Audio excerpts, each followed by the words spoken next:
চলে এসেছি ফিফথ সেমিস্টারে আদরের স্নেহের ছাত্রছাত্রীদের নিয়ে।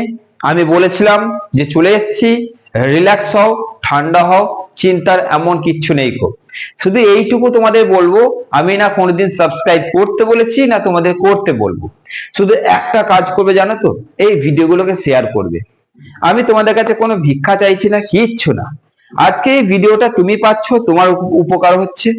আর আমি আশা করছি যে এসএন একাডেমির যত আদরের ছাত্রছাত্রী আছে তাদের মানসিকতা ঠিক সেরকম, যে যেমনটা আমি পাচ্ছি তেমনটা ও পাক।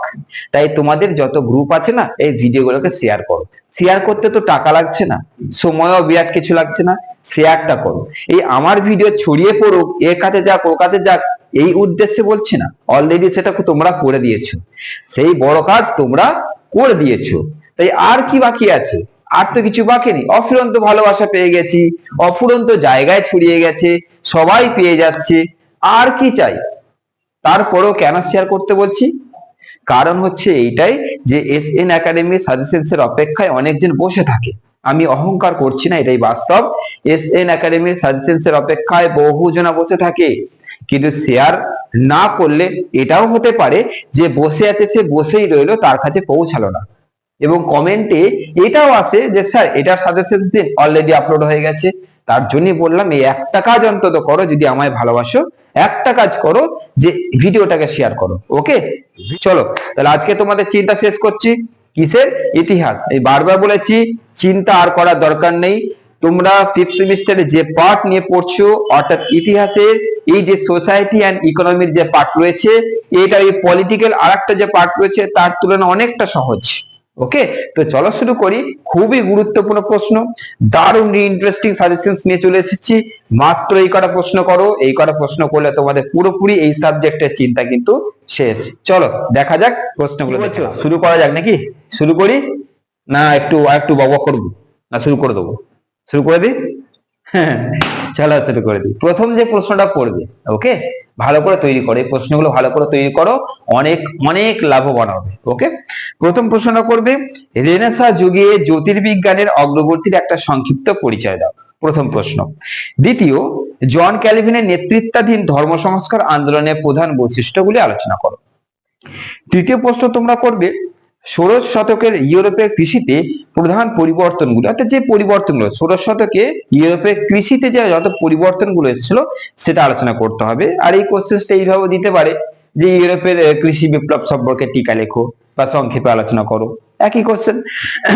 নেক্সট কোশ্চেন, সপ্তদশ এবং অষ্টাদশ শতকে ইউরোপীয় সমাজকে জ্ঞানদীপ্তি কিভাবে প্রভাবিত করেছিল আলোচনা করো। পরের প্রশ্ন হচ্ছে, ইংল্যান্ডের শিল্প বিপ্লবের অর্থনৈতিক প্রভাব কি ছিল? অর্থাৎ শিল্প যে বিপ্লব ঘটেছিল সেখানে অর্থনৈতিক প্রভাবটা কি ছিল। নেক্সট হচ্ছে, মার্টিন লুথারের নেতৃত্বে ধর্ম সংস্কার আন্দোলনের বিবরণ দাও। পরের প্রশ্ন, মূল্য বিপ্লব কি? প্রেক্ষাপট বা পটভূমি আলোচনা করো। 16-17 শতকে ইউরোপের পুঁজিবাদের উদ্ভবকে তুমি কিভাবে ব্যাখ্যা করবে? পরের প্রশ্ন। নেক্সট, ইতালিতেই নবজাগরণের প্রথম আবির্ভাব কেন হয়েছিল? ইতালিতেই কেন হয়েছিল এটা আলোচনা করতে হবে। নেক্সট, ম্যানরের সংজ্ঞা দাও। ম্যানর ব্যবস্থার বৈশিষ্ট্য আলোচনা করো। নেক্সট, ইউরোপে রেনেসাঁ শিল্পকলা সম্পর্কে টিকা লেখো। পরের প্রশ্ন হচ্ছে, ইউরোপের সামন্ততন্ত্রের মৌলিক বা প্রধান বৈশিষ্ট্যগুলি আলোচনা করো, অর্থাৎ উদ্ভবের কারণ। ইউরোপে সামন্ততন্ত্রের উদ্ভবের কারণ দিলে এই কোশ্চেনটাই লিখে আসবে যে তার মৌলিক বৈশিষ্ট্য। উদ্ভবের কারণটা সেম, ও খুব একটা আলাদা কিছু না। এবং তোমাদের লাস্ট প্রশ্ন হচ্ছে এটা, যে রেনেসাঁ ইতালির নগরগুলি কি ভূমিকা নিয়েছিল। তাহলে প্রশ্ন দিলাম 13টা। তোমরা জানো যে 5 নম্বর আর 10 নম্বর সব টোটাল প্রশ্ন 10টা আছে, আমি আর 3টে মাত্র তোমাদের দিয়েছি। 13টা প্রশ্ন দিয়েছি, ভাইটাল প্রশ্ন। এবার যেটা আমার প্রতিবারে হয়েছে সেটা হচ্ছে এক্সট্রা প্রশ্ন, এক্সট্রা থেকে তোমাদের চলে আসে। এই নচেত আমি এক্সট্রা ঝামেলা রাখতাম না, এক্সট্রা থেকেও চলে এসেছে বারবার, তাই আমি এক্সট্রার ঝামেলাটা রেখেছি। ঝামেলা কেন বলছি আমি নিজেও বুঝতে পারছি যে স্যার 13টা করলে কি হবে না স্যার, আবার এক্সট্রা করতে হবে। ঝামেলা এই জন্যই বলছি, এই মনোভাবনাটা আমি যদি স্টুডেন্ট হতাম আমারও থাকতো, কিন্তু এক্সট্রা থেকে যেহেতু চলে আসে তাই দিতে বাধ্য। নচেত না আমার এই একটা প্রশ্ন বাড়াতে ভালো লাগে না। তোমরা জানো আমি 3বার লাস্ট মিনিট দিই, তোমরা তো জানোই। এই যে সাজেশনটা এর উপর এখনো 2বার সাজেশন আপলোড হবে, তোমরা জানো। তাহলে কি দরকার? তাহলে স্যার যেখানে এত কমাচ্ছে দিচ্ছে, এই স্যারটা চাইবে না যে গাদা গোছের কোশ্চেন দিই। তার জন্য আমি চাই না এক্সট্রা দিতে, কিন্তু বাধ্য, কারণ এখান থেকেও চলে আসে। তো এক্সট্রা কোশ্চেন্স নিয়ে বলতে গিয়ে অনেক এক্সট্রা কথা বলা হয়ে গেল, ছাড়ো, শুরু করি। মাত্র এক্সট্রা কথা কয়েকটা দিয়েছি, করে নেবে একটুখানি।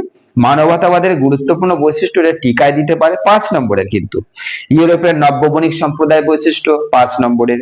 ইউরোপের বিজ্ঞান বিপ্লব, টিকা লেখো, এইটা তোমাদের 10ও দিতে পারে, 5ও দিতে পারে, বলা উচিত না কোনটা কিসে দেবে। ইউরোপের সামন্ততন্ত্রের উদ্ভবের পিছনের কারণ, দেখো ইউরোপের সামন্ততন্ত্রের উদ্ভবের পিছনের কারণটা আমি রিপিট বললাম কিন্তু, হ্যাঁ এইটা অ্যাকচুয়ালি আগেই বলে দিয়েছিলাম, রিপিট কোশ্চেন হয়ে গেল, এটা নয় কিন্তু, রিপিট বলে দিয়েছি আগে।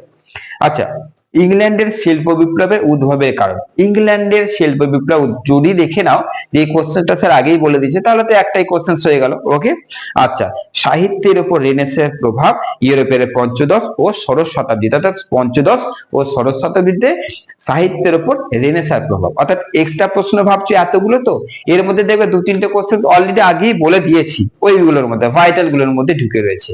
তা আমি আবার ওইগুলো এটা কেন দিলাম, মানে এক্সট্রা, বুঝতেই পারছো এইগুলি আসার চান্স বেশি থাকে, তো ওই জন্য আমি এগুলো একটু রেখে দিয়েছি। ওকে, তো চলো মোটমাট মেন কোশ্চেন তোমাদের 13টা, মাত্র 13টা প্রশ্ন, এটা বলবো না, এইগুলো একটু দেখে নাও, কারণ প্রথম সাজেশন তো আমি আস্তে আস্তে কমিয়ে দেবো। এই কটা কোশ্চেন তোমাদের করতেই হচ্ছে, না করলেই নয়, তাই জন্য এইটুকু অন্তত করে নাও। এই কোশ্চেন গুলো করে নিলে তোমাদের কিন্তু চিন্তা এই বিষয়ে একদম, ব্যাস বুঝে গেছে। চলো, ভালো থেকো, সুস্থ থেকো।